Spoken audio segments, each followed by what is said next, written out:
राम मंदिर को counter attack करना ही नहीं चाहिए। मंदिर था, मुद्दा सॉल्व हो गया, कोर्ट ने एक बिका हुआ फैसला दे दिया। साफ कहता हूँ, आपके चैनल पे लोग पढ़ के मुझे गालियाँ भी बकेंगे, बिका हुआ फैसला, एक राज्यसभा की सीट पर बिका हुआ फैसला, लेकिन चलो मामला खत्म हुआ, छुट्टी हो गई, जैसा भी हुआ वो हुआ, खत्म हो गया।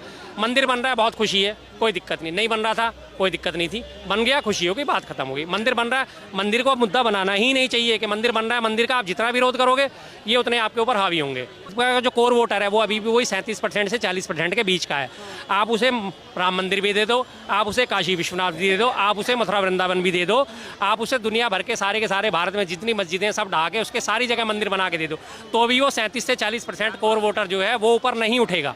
ज्ञानवापी मैंने बोल दिया, वाराणसी है वो, हाँ, तो भी वो 40% ही रहेगा। अब के इलेक्शन में भी आपने देखा है, एक मध्य प्रदेश को अगर छोड़ दिया जाए तो 39-41-42 यही परसेंटेज रही है बीजेपी की, और पिछले चुनावों में भी 37% थे। मात्र 1 से 2% का फर्क आ रहा है।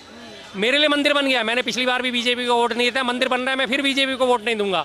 मेरे घर से कोई नहीं देगा, मेरे अड़ोस पड़ोस से कोई नहीं देगा।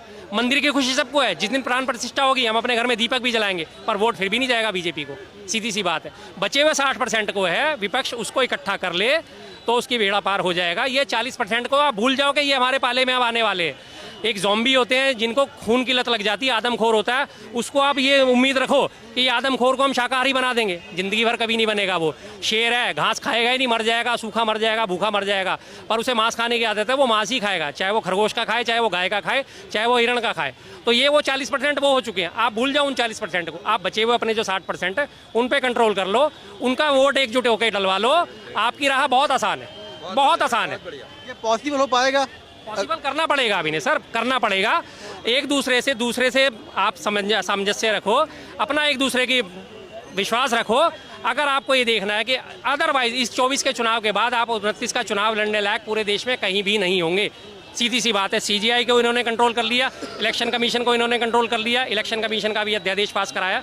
इलेक्शन कमीशन का जो चीफ होगा वो एक प्रधानमंत्री, एक कैबिनेट मंत्री और एक अब लोकसभा का जो विपक्ष का नेता होगा, वो 3 मिलकर तय करेंगे। 2-1 से गेंद अपने पाले में कर ली, पहले तीसरी गेंद न्यूट्रल होती थी सीजीआई, उनको इन्होंने बाहर कर दिया, ठीक है जी, इन्होंने अपने गेंद पाले में कर ली। तीसरी चीज़, जितने भी जो चुनाव आयुक्त हैं सबको सुप्रीम कोर्ट के जजों का दर्जा दे दिया गया है कि अगर आज उनके फैसले गलत भी साबित होते हैं उनके ऊपर कोई मुकदमा नहीं चलेगा, इन फ्यूचर वो पूरी तरह सेफ है।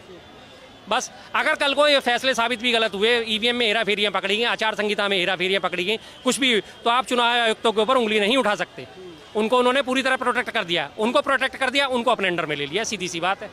तो विपक्ष को हर हालत में बचे हुए 60% वोट पे कंसंट्रेट करके, जहां अखिलेश जी मजबूत हैं वहां अखिलेश जी को मौका दो, जहां ममता जी मजबूत हैं वहां ममता जी को मौका दो, जहां AIDM के मजबूत है वहां उसे मौका दो। जो आपकी साथ देने वाली पार्टी है, जहां जो मजबूत है उसका सम्मान करो और ये 60% वोट को अपनी झोली में डालो, तो आपकी राह बहुत आसान है। अदरवाइज आप 24 के बाद इलेक्शन भूल जाओ, इस देश में कभी इलेक्शन हुआ करेगा, इस देश में से लोकतंत्र का नामो निशान मिट जाएगा।